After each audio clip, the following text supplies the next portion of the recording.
In this video, we'll be looking at the various transition effects that Kdenlive provides for us. To understand why we might want to use a transition, watch the preview pane. As you can see, it just cuts to black. Sometimes that's exactly what we want it to do, and that's fine. Other times we want it to be a nice, smooth fade in or out. There are other uses for the transition effects as well, though. To add in a transition effect, the first thing that you need to do is make it so that the parts that you want to transition between are on separate video tracks. We can transition between this title clip and this video clip just fine. That's not an issue, but they do have to be on separate tracks, and they need to be overlapping for however long you want the transition effect to actually last. And the same thing will go for this black color clip, and we can just do it nice and easy like that. The most common transition that we're going to use is going to be the dissolve transition. This is really easy to add. This is the default for if you hover over the lower left or lower right corners. See the screen arrow? If we click it, what it'll do is it will actually create a dissolve transition for the exact length of time that those clips overlap.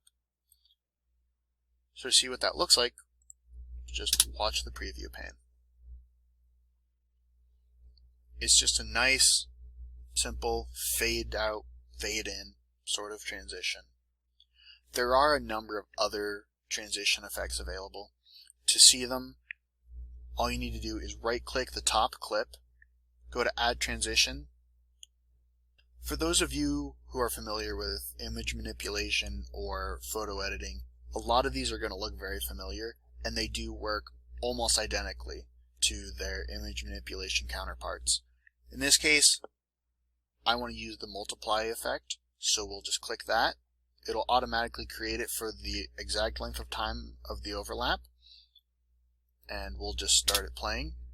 As you can see, when the effect actually goes into effect, the white part disappears, the black text is all that remains. Same as if it were in image manipulation software, but this is happening in real time with a video. That's the only real difference.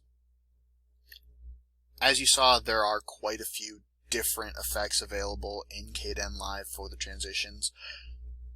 If you have any questions or comments about them or anything else in this video, feel free to put it in the comments below or find me on Google+. That said, I hope everybody sticks around for the next video. We'll be getting into the actual effects that we can apply to individual clips, things like blurring and color correction. Really cool stuff. Really interesting if you're into mathematics or animation, anything like that. So I hope to see you all for the next video.